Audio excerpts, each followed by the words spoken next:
यदि आपके साहस की गाथा को ऐसे द्वारा सराहित किया जाए, सराहना की जाए, जिन्होंने हम पर लंबे समय तक शासन किया और उनके शासन के दौरान जब वह भारत के इतिहास को उन्होंने अध्ययन किया, भारत के इतिहास को समझने का प्रयास किया, तो बहुत सारे योद्धाओं के बारे में जो उन्होंने गाथाएं लिखी, जो उनके बारे में स्टडी करके उन्होंने लिखा, उन्हीं में से एक महान भारतीय योद्धा पेशवा बाजीराव बल्लाल भट्ट के बारे में माउंट गोमरी द्वितीय विश्व युद्ध में ब्रिटेन के जनरल ने लिखा कि ऐसा योद्धा हमने कभी देखा ना तो सुना। और उनके द्वारा लिखी गई किताब को जिसमें उन्होंने बाजीराव के बारे में लिखा है, उसे ब्रिटेन में आज भी युद्ध के स्ट्रेटजी के रूप में उसे रेखांकित किया जाता है, उसे पढ़ाया जाता है। और दूसरे हैं sir Richard temple. Sir Richard temple ने जो बातें लिखी हैं बाजीराव के बारे में, वह उनके मन में बाजीराव के प्रति जो सम्मान है उसे आप समझ सकते हैं। उन्होंने कहा कि बाजीराव बल्लाल भट्ट जैसा योद्धा सैनिक, जो घुड़सवार इस धरती पर पैदा ही नहीं हुआ। स्वागत, अभिनंदन, आभार स्वीकार करिए अपने दोस्त रसल रघुवंशी का नमस्कार। आइए शुरू करते हैं। हमारे देश में मुगलों से यदि लोहा लेने की बात की जाए तो 4 योद्धाओं के नाम सबसे पहले आते हैं, जिन्हें से 2 महान योद्धा महाराणा प्रताप और छत्रपति शिवाजी के बारे में इस देश का बच्चा जानता है। लेकिन हेमचंद्र विक्रमादित्य ने पानीपत के द्वितीय युद्ध में लगभग हरा ही दिया था मुगलों को। उन पर मैंने एक सेपरेट वीडियो बनाया है, आप डिस्क्रिप्शन में जाकर के या इस आई बटन में जाकर के देख सकते हैं। और दूसरे जिसने 41 लड़ाइयां लड़ी और कभी किसी भी युद्ध में उसे पराजित नहीं कोई कर, बाजीराव बल्लाल भट्ट, जिसे थोरल बाजीराव के नाम से भी जाना जाता था। इनका जन्म 18 अगस्त 1700 में समय के पेशवा बालाजी विश्वनाथ और राधाबाई के घर हुआ था। इनका एक छोटा भाई था चिन्माजी अप्पा। बाजीराव बचपन से ही कुशल योद्धा, कुशल रणनीतिकार और प्रबल नेतृत्व करता रहे और अपने पिता के साथ या युद्ध अभियानों में लगातार शिरकत करते थे, उनके साथ लगातार सीखते रहते थे।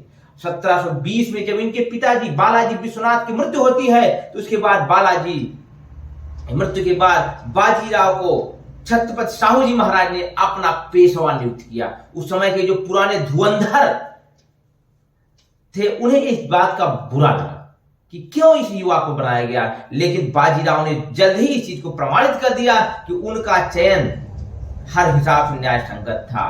जब 4 जनवरी 1721 में जाकर उन्होंने निजामुल मुल्क प्रथम से समझौता किया कि तुम मुझे डिस्टर्ब नहीं करोगे, मैं तुम्हें डिस्टर्ब नहीं करूंगा। उसके बाद 1722 में निजामुल मुल्क प्रथम को मुगल बादशाह ने अपना वजीर घोषित कर दिया और जल्द ही 1723 में उन्हें उनके पद से हटा करके दोबारा दिया गया, दक्कन शिफ्ट कर दिया। सरदेशमुखी और अन्य करों को लेकर के मराठों और निजाम के बीच विवाद हुआ और निजाम ने बहुत सारे मराठा अधिकारियों को वहां खदेड़ दिया। इस बात की खबर जब बाजीराव प्रथम को मिली तो उन्होंने एक करारा प्रहार किया और जालना, खानदेश और बुरहानपुर की सारी जागीरों को छीन लिया निजाम से। और उसके बाद 28 फरवरी 1728 को पालखेड़ की लड़ाई हुई, जिसे पूरी दुनिया जानती है गर्व के साथ। और बुरी तरीके से बाजीराव ने उन्हें पराजित किया और मजबूर होकर के निजाम को समझौता करना पड़ा। इसके बाद का युद्ध यदि हम करें तो बुंदेलखंड का युद्ध, जिसमें छत्रसाल ने दिसंबर 1728 में मुगलों के विरुद्ध मोर्चा खोल दिया, लेकिन मुगलों ने मोहम्मद खान बंगश के नेतृत्व में उनके विद्रोह को, छत्रसाल के विद्रोह को दबाने के लिए सेना भेजी और छत्रसाल ने अपनी सहायता के लिए, मदद के लिए बाजीराव प्रथम के यहाँ अपना अनुरोध भेजा।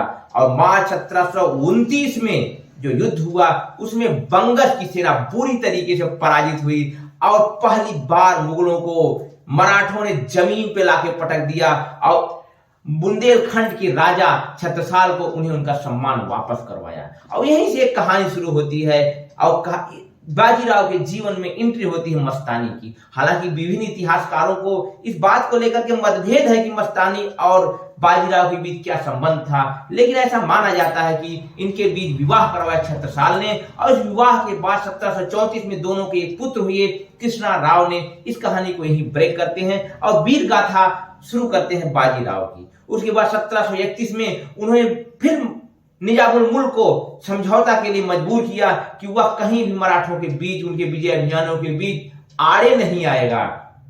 1728 से 1735 तक पूरे देश में सबको पराजित किया बाजीराव ने। उसके बाद 12 नवंबर 1736 का वह दिन जब पुणे से मुगलों को हराने के लिए कूच कर दिया बाजीराव प्रथम ने अपनी सेनाओं को लेकर के, और इसे देख करके घबरा गया उस समय का 12वां मुगल शासक मोहम्मद शाह रंगीला। उन्हें शहादत खां के नेतृत्व में मराठों से लोहा लेने के लिए एक बड़ी 1.5 लाख सैनिकों की सेना भेजी। मुगलों के ने इतनी बड़ी सेना भेजी, मराठों ने कभी इतनी बड़ी सेना किसी एक मोर्चे पर भेजी ही नहीं थी।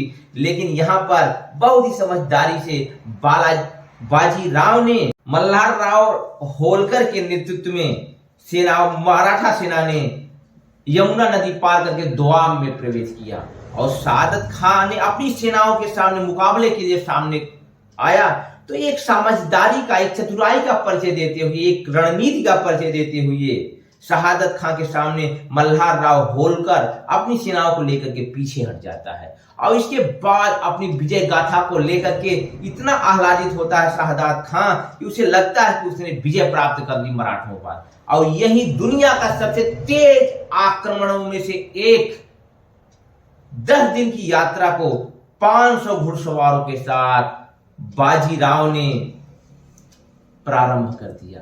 48 घंटे में उन्होंने अपने 500 घुड़सवारों के साथ प्रवेश कर लिया दिल्ली में और दूसरी तरफ शहादत खां की सेना आगरा और मथुरा के बीच फंस के रह गई और अपनी सेनाओं को लेकर के, अपने 500 घुड़सवारों को लेकर के आज के ताल कटोरा स्टेडियम में लंगर डाल दिया, डेरा डाल दिया बाजीराव ने। और दूसरी तरफ लाल किले में बैठा हुआ मोहम्मद शाह बिल्कुल घबरा गया।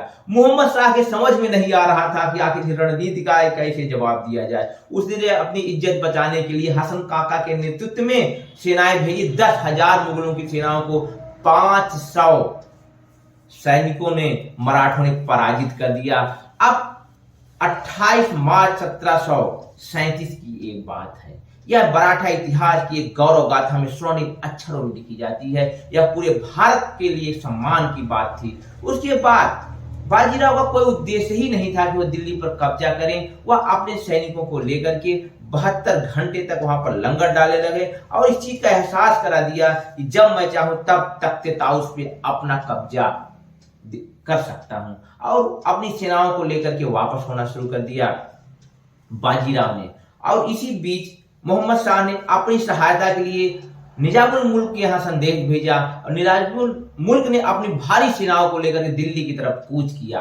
मध्य प्रदेश का सिरौंजी में दोनों आमने सामने हुए तो निजाम ने कहा कि हम सिर्फ मुगल सम्राट से मिलने जा रहे हैं, और मराठों ने अपना रास्ता छोड़ दिया और इस प्रकार से निजाम की सेना दिल्ली पहुंच गई। और दिल्ली पहुंच करके बहुत सारे सिपा सालारों ने मिलकर के हमला करने का प्लान बनाया कि बाजीराव के ऊपर आक्रमण किया जाएगा। और 24 दिसंबर 1737 का वह दिन जब भोपाल में बुरी तरीके से भोपाल के युद्ध में पराजित किया मुगलों और निजाम की सशक्त सेना को बाजीराव के मराठों ने, और संधि करने के लिए मजबूर कर दिया, घुटनों पर ला दिया निजाम को। और 7 जनवरी 1738 को निजाम को इस बात को स्वीकारना पड़ा कि हम मालवा को दे रहे हैं मराठों को, और 50 लाख का जुर्माना भरना पड़ा युद्ध की भरपाई के रूप में मुगलों को। वह समय ऐसा था कि बाजीराव जब चाहता तब दिल्ली पर अपना ताज रख सकता था, दिल्ली पे अपना राज रख सकता था। लेकिन बाजीराव का मन तो पुणे में बसता था। उसका उद्देश्य सिर्फ मुगलों को घुटने पर लाना, उनकी औकात दिखाना था, और उसमें उसे सफलता प्राप्त हुई। उसके बाद बाजीराव वापस चले जाते हैं और उसी समय ये सब बातों के बारे में खबर मिलती है कि पुर्तगाली सनसेट आइलैंड, जिसे आधुनिक समय मुंबई कहा जाता है, वहां पर तरह तरह के लोगों में जातिवाद हिंदुओं में पैदा कर रहे हैं और आपस में उन्हें लड़ा कर धर्म परिवर्तन में बढ़ चढ़ के करवा रहे हैं। इस बात की जब खबर मिलती है तो बाजीराव ने अपने छोटे भाई चिन्मयाजी अप्पा के नेतृत्व में सेनाएं भेजी और बसई के युद्ध में बुरी तरीके से 1737 में पराजित किया पुर्तगालियों को, और पुर्तगालियों को अपनी जान बचाने के लाले पड़ गए। इस प्रकार से लगातार 41 युद्धों में जीत दर्ज करने के बाद बाजीराव प्रथम मात्र 39 वर्ष की उम्र में 28 अप्रैल 1740 को इस दुनिया को अलविदा कह गए। ऐसा माना जाता है कि हृदय गति के रुक जाने की वजह से खरगोन, जो कि इंदौर के पास स्थित है, वहां उनकी मृत्यु हो गई। और कुछ इतिहासकारों का मानना है कि लू लगने से मालवा में उनकी मृत्यु हुई। कारण जो भी रहा हो, लेकिन हमारे इतिहास में, गौरवशाली इतिहास का यह पन्ना हमें समझना होगा, जानना होगा और अपने ऊपर गर्व करना होगा कि हमने ऐसे ऐसे योद्धाओं को जन्म दिया। ऐसा भी इतिहासकारों का मानना है। यदि अल्प आयु में बाजीराव प्रथम की मृत्यु न हुई होती तो नादिर शाह, मोहम्मद शाह दुर्रानी जैसे आक्रांताओं का हमें सामना न करना पड़ा होता और हमारा देश, जो कि बाद में अंग्रेजों का गुलाम हुआ, पुर्तगालियों ने, फ्रांसीसियों ने, विभिन्न प्रकार की पश्चिमी ताकतों ने हमारे देश को गुलाम बनाया, वह भी शायद हमारे इतिहास का हिस्सा ना होता। लेकिन इतिहास में जो हो चुका वह बीत चुकी हुई बात है। लेकिन हमें सीखना होगा कि हम आने वाली पुश्तों के लिए, आने वाली नस्लों के लिए इतिहास रच सकते हैं। उसमें अपने विकास, अपने स्वभाव, अपने लोकतंत्र को मजबूत करना होगा और अपने इतिहास पर गर्व करना होगा उस हर क्षण पर जहां पर हमने अपनी ताकतें इकट्ठा की और एकजुटता के साथ विजय प्राप्त की। उम्मीद है आपको मेरा यह प्रयास पसंद आया होगा।